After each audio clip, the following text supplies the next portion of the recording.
당신이 찾던 무서운 이야기 고비의 TV.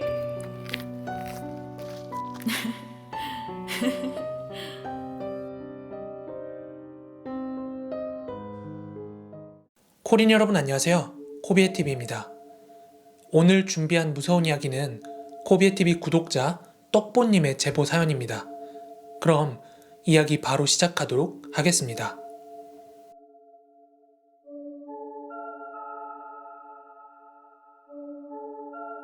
이번 이야기는 비록 여름 휴가철은 다 지났지만 지난 2013년 7월 제주도 휴가지에서 겪었던 이야기입니다. 그 무렵 저를 포함한 친구 부부와 셋이서 제주도로 여름 휴가를 떠나기로 했습니다. 인터넷으로 맛집 멋집을 찾으면서 나름대로 2박 3일 동안 알차게 여행 계획을 세우면서 하루하루를 보내고 있었습니다. 그런데 여행 코스도 다 정했고 렌트카 같은 것들도 순조롭게 다 준비가 되어가고 있었는데 유독 숙소를 잡기가 너무 힘들더라고요. 남자들끼리 가는 여행이었으면 딱히 숙소가 중요하지 않았을 테지만 친구 와이프를 위해서 조금 더 깨끗하고 편의시설이 있는 곳을 알아보려다 보니까 극성수기여서 그런지 더더욱 펜션을 구하기가 어려웠습니다. 그러던 중에 유명 쇼핑몰에 올라온 한 펜션이 눈에 들어왔습니다. 가격은 그 시기 다른 펜션들보다 반밖에 안 됐고 게다가 위치도 서귀포시라 바다랑 인접해 있었고 그 펜션의 위치가 저희 여행 코스들의 중간에 있어가지고 아주 최적의 조건이었죠. 홈페이지에 올라와 있던 사진 같은 경우는 100% 믿진 않았지만 지금이 아니면 숙소를 구할 수가 없을 것 같아서 당장 예약을 했습니다. 저희는 주말을 피해서 일정을 잡았기 때문에 제가 펜션을 예약할 때는 총 5개 중에서 제가 예약한 한 동만 예약 완료가 되어 있었습니다. 그렇게 저희는 순조롭게 제주도행 비행기를 타게 되었고요. 얼른 숙소에 가보고 싶어서 렌트한 차를 타고 부랴부랴 숙소로 향했습니다. 숙소에 거의 다다를 때쯤 되니까 주변에는 무슨 이웃 펜션 같은 것도 하나도 없이 그 펜션만 덜렁 있었고 정말 숲속 안쪽에 위치한 그런 펜션이었어요. 도로만 하나 덜렁 있었을 뿐 차량 왕래도 거의 없는 그런 곳이었어요. 와, 이거 완전 무인도 아니냐? 저희가 도착한 펜션은 역시나 너무나도 낡고 허름한 통나무 펜션이었습니다. 햇빛도 잘 안 들어오는 데다가 매우 습한 기운에 기분까지 나빠질 정도였어요. 주차장에 들어서니까 저희 차 말고도 2대가 더 주차가 되어 있었는데요. 먼저 온 휴가객들은 바다로 놀러 갔는지 아주 고요한 그런 분위기였어요. 저는 사장님께 방키하고 수건을 받기 위해 전화를 했더니 자기는 여기서 안 지내고 다른 곳에 있으니까 필요한 게 있으면 지금 다 말하라고 그렇게 얘기를 하더라고요. 그래서 저는 아니 펜션에 펜션 주인이 없으면 뭔 일이 날 줄 알고 저러는 거야? 뭐 이런 심통 어린 생각도 했죠. 저희는 수건하고 이불 그리고 화장지를 좀 넉넉하게 요구를 했고 한 10분이 지나니까 사장님께서 펜션으로 오셨습니다. 예순도 훌쩍 넘어 보이시는 분이었는데 말투를 들어보니까 제주도 분은 아니시고 내륙에서 감귤 농사 때문에 오셨다고 하시더라고요. 그렇게 열쇠를 받아서는 저희가 배정받은 방으로 갔습니다. 빼곡히 심어진 큰 나무들을 지나서 그 누구에게도 방해받지 않을 만큼 조용한 그런 독채로 안내를 해주셨습니다. 키를 받고 문을 열자 너무 습하고 끈적한 기운에 일단 먼저 에어컨을 켜고 짐을 풀기 시작했어요. 통나무로 된 외관도 굉장히 낡았지만 그 내부는 더 허름했습니다. 가격이 싼 데는 역시나 다 이유가 있구나 이렇게 생각을 하면서 저희는 바닷가로 가기 위해 부랴부랴 간단하게 짐만 챙겼습니다. 물놀이 할 것들을 챙겨가지고 밖에 나왔더니 아까 주차돼 있던 차 2대가 막 이제 떠나더라고요. 오늘이 체크아웃하는 날이었나봐요. 저희는 해가 질 때까지 신나게 바닷가에서 놀고서는 근처 카페와 식당에서 저녁을 먹고 숙소로 돌아왔어요. 그때가 대략 10시쯤이었습니다. 정말 칠흑 같은 어둠이 이런 거구나 싶더라고요.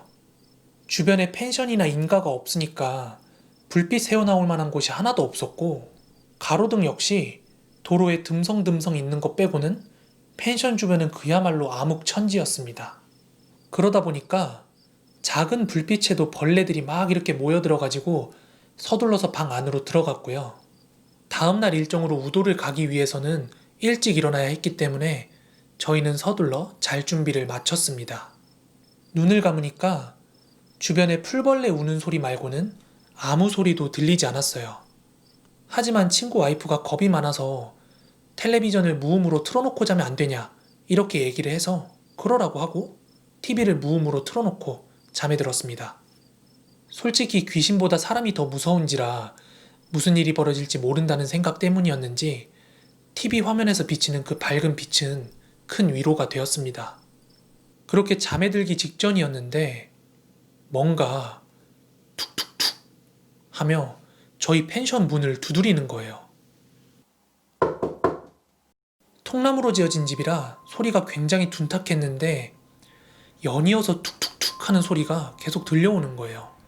밤귀가 워낙 밝았던 저는 순간 심장박동이 빨라지며 살며시 눈을 뜨고 현관 쪽을 바라봤습니다. TV는 켜져 있었지만 검은 화면만 나오고 있는 상태라서 방 안이 어두컴컴했어요. 아마도 정규방송이 다 끝난 건가? 이렇게 생각을 하고 있을 찰나에 다시 한번 툭툭툭 하는 소리가 들려왔습니다. 그때 되니까 친구 부부도 눈을 떴고 뭐야? 뭔데 어떡해? 이렇게 친구 와이프는 떨리는 목소리로 낮게 얘기를 했고 출입문 옆으로 창이 하나 있었지만 커튼으로 가려져 있었거든요. 그래서 저희 셋은 살며시 일어나서 창문 쪽에서는 보이지 않는 벽 쪽으로 슬금슬금 기어가서 붙었습니다. 방에 불을 켜려면 출입문 옆까지 가야 됐는데 그러다가 뭔가와 눈이 마주칠까봐 너무 겁이 났어요. 저희는 일단 숨을 죽이고 다음 두드리는 소리가 날 때까지 기다리고 있었습니다.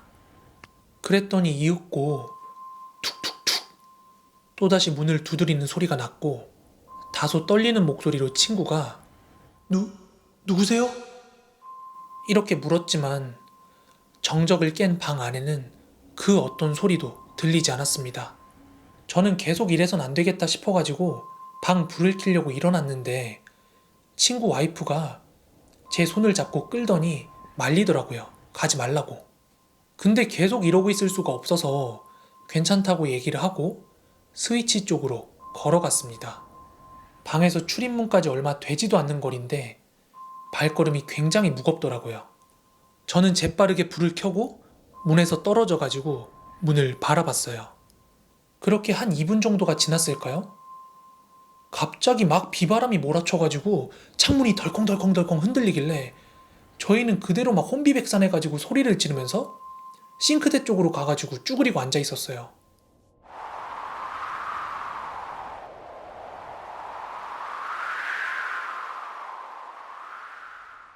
그런데 이게 밖에 비바람이 친 것도 친 거지만 계속 뭔가 문을 두드렸던 소리가 났기 때문에 이게 뭐 고양이 소리는 아니었을지 또는 옆동에 술 취한 사람이 와서 두드린 건 아닐지 뭔가 확인을 해야 될 것 같아서 제가 문을 열어보겠다고 했습니다.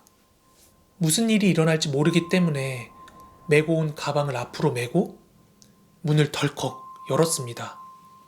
밖은 짙은 어둠과 비바람만 세차게 불고 있었습니다. 저희는 깊은 한숨을 내쉬고 그렇게 떨리는 마음을 부여잡고 2시간 넘게 뜬 눈으로 새벽을 지새웠습니다. 그렇게 비몽사몽 아침을 맞이했고요. 우도에 가서도 새벽에 있었던 일들을 이야기하면서 썩 그렇게 기분이 좋진 않았습니다. 숙소에 다시 돌아왔을 땐 주인분이 계셨고 어젯밤에 누군가 계속해서 막 문을 두들겼다고 하니까 에이, 그거 그냥 누가 장난쳤겠지 이러며 웃어 넘기시더라고요. 그런데 더욱 소름 돋는 건 펜션 주인분께서 어제 밤부터 여기에 머문 팀이 저희 팀밖에 없었다고 하는 말이 더 소름 돋더라고요. 생각해보니까 어제 저희 바닷가 갈 때 다른 팀들은 체크아웃하고 차를 타고 다 떠났거든요. 그럼 어젯밤에 문을 두드린 건 적어도 사람이 아니었다는 게 확실하니까요. 설령 사람이라 하더라도 그 가로등 하나 없는 불 꺼진 펜션에, 그것도 저희가 묵고 있는 방까지 와가지고 굳이 문을 두드릴 리는 없었을 테니까요. 그날 밤 저희는 또다시 뭔가 문을 두드리지 않을까 하는 생각에 쉽게 잠을 이룰 수가 없었습니다. 어차피 2박 3일의 짧은 휴가였기 때문에 다음 날이면 바로 공항에 가야 돼서 무사히 오늘이 지나가길 바랄 뿐이었죠. 그리고 창문에 있는 모든 커튼들을 틀어막고 방이 보이지 않도록 해놓고서야 잠에 들었습니다.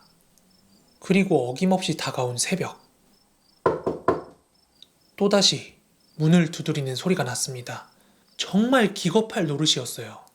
어제와 마찬가지로 정말 일정한 간격의 툭툭툭 소리였습니다. 저희 모두는 깊게 잠들지 못했던 터라 순식간에 일어나서 가서 방불을 켜게 되었어요. 그리고 잠깐 정적이 흘렀는데 또다시 툭툭툭 하면서 이번에는 더 세게 두드리는 거예요. 그때 저는 이건 도저히 안 되겠다 싶어가지고 뭐야? 하면서 문을 활짝 열어 제꼈어요. 그런데 밖은 그야말로 귀뚜라미랑 풀벌레 소리만 스륵스륵 하면서 들려왔고 저는 그때 황급히 문을 닫고 다시 잠궜습니다.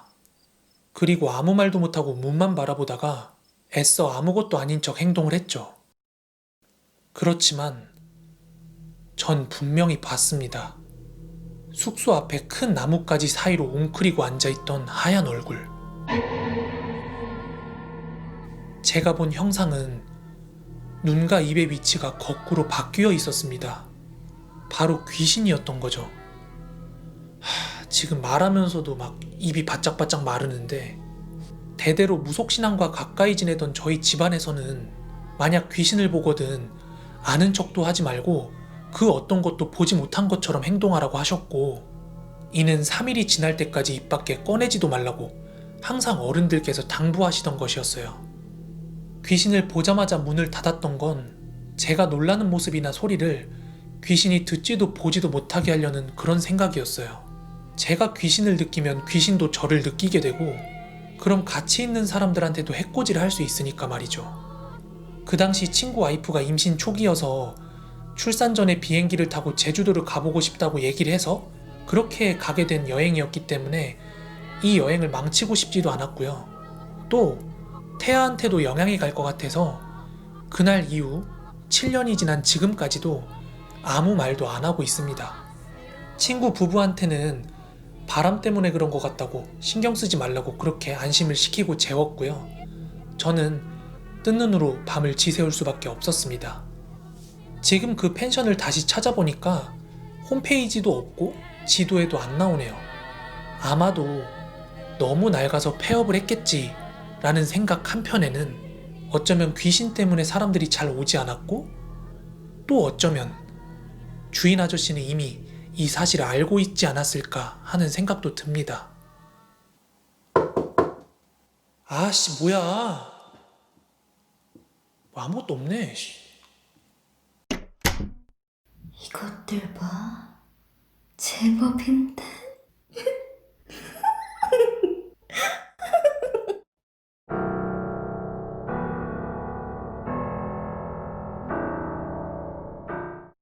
오늘의 베스트 공포 댓글은요, 어제랑 같은 C여고 귀신 출몰 사건 영상에 달린 댓글입니다. 뭐든지 발리 성철님의 댓글입니다. 여고 괴담은 아니고 역시 70년대 서울대 괴담도 있어서 써봅니다. 이 괴담은 무섭다기보다는 기묘한 이야기로 당시 웬만큼 알려진 괴담이라고 합니다.